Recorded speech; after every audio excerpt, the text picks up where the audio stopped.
إن الحمد لله نحمده ونستعينه ونستغفره ونستهديه ونعوذ بالله من شرور أنفسنا ومن سيئات أعمالنا. من يهده الله فلا مضل له ومن يضلل فلا هادي له. وأشهد أن لا إله إلا الله وحده لا شريك له وأشهد أن محمدا عبده ورسوله. ما بعد فإن أصدق الحديث كتاب الله وخير الهدي هدي محمد صلى الله عليه وسلم.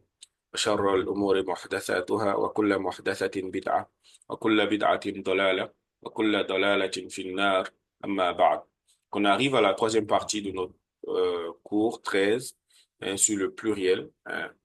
Donc, on commence sans plus tarder.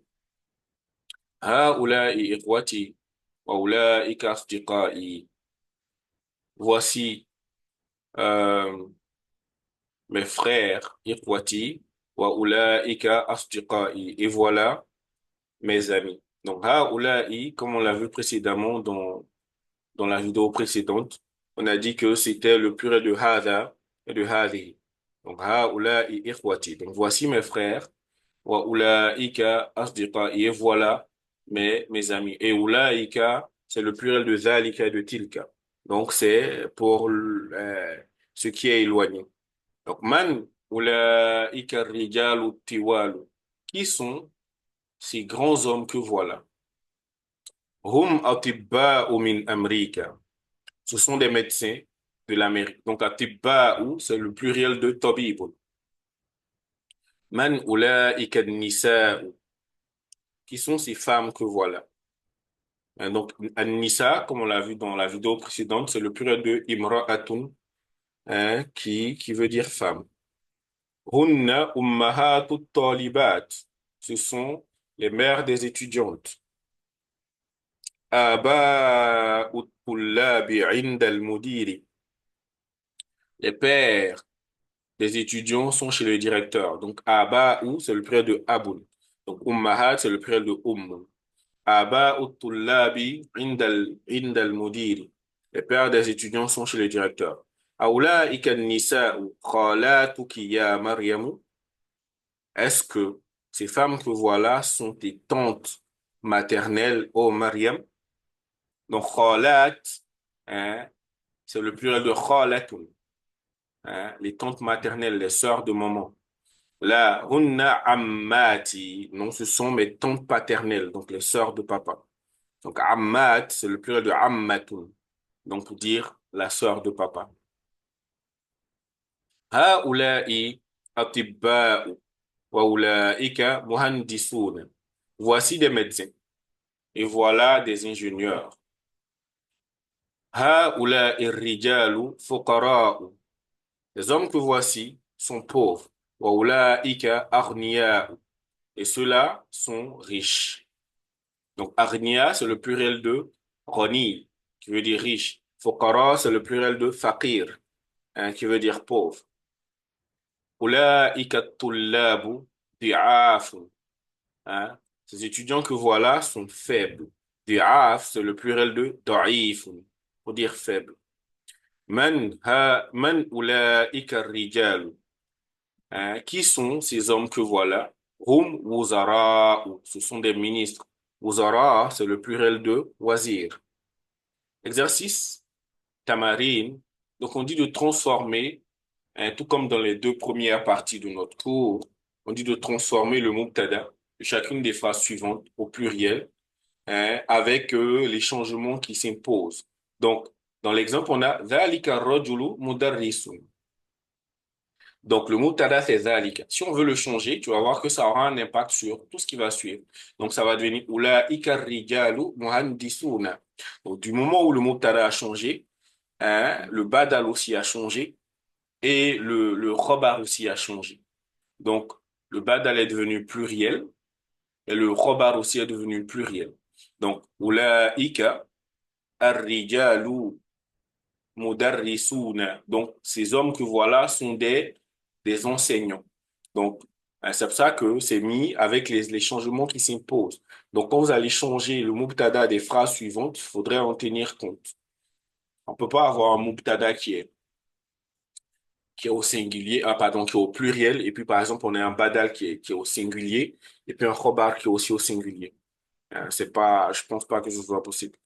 Ensuite, l'exercice 2, on dit d'utiliser le ismul ishara, hein, pour avoir ici les phrases un peu comme dans l'exercice de la partie 2. Donc, cette fois-ci, on a zalika, tilka et puis ulaika.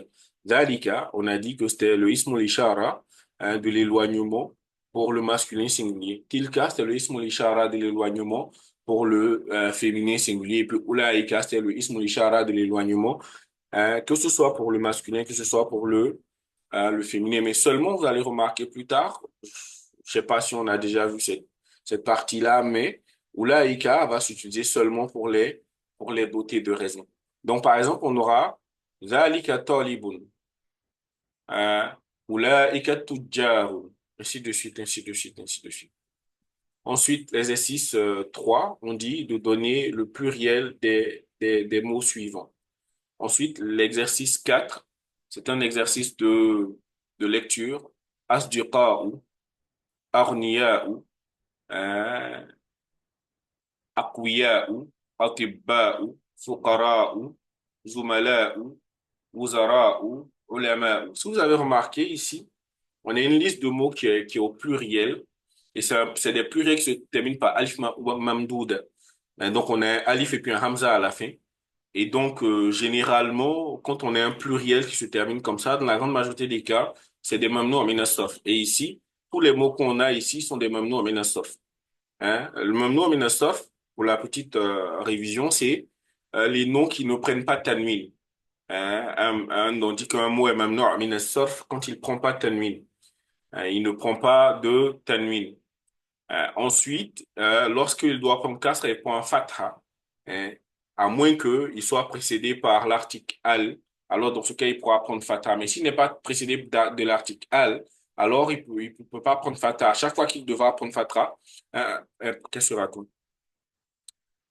Il ne peut pas prendre kasra. À chaque fois qu'il doit prendre un kasra, il va prendre en échange un fatha. Donc, je me répète, euh, le mamnou min as-sarf, c'est un mot qui ne prend pas de tanwin et il ne prend pas kasra.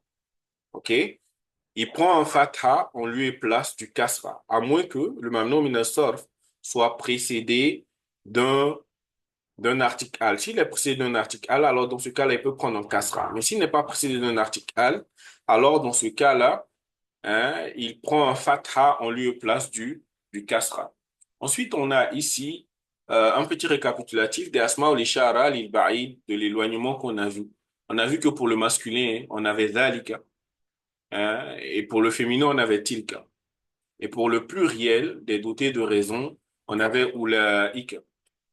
Hein, on avait ulaika. Et là, on a aussi un petit récapitulatif sur les phrases nominales. Donc, quand on a une phrase nominale et que, alaykoum salam, quand on a une phrase nominale et que on a Muhammad zahaba, Muhammadun zahaba, Muhammad est parti. Donc, ça, c'est une phrase nominale. Maryamu zahabat. Si, par exemple, on a plusieurs personnes, hein, Muhammadun wa Hamidun wa Aliyun zahabu. Donc là, on va tenir compte forcément du genre et du nombre, hein, au niveau du verbe. C'est pareil ici aussi. Maryamu wa Aminatu wa Fatimatu zahabna. Al-kalimat al-jadida, les nouveaux mots. Da'ifun. Da'ifun, c'est faible. Le pluriel, c'est du'afun, comme on a vu.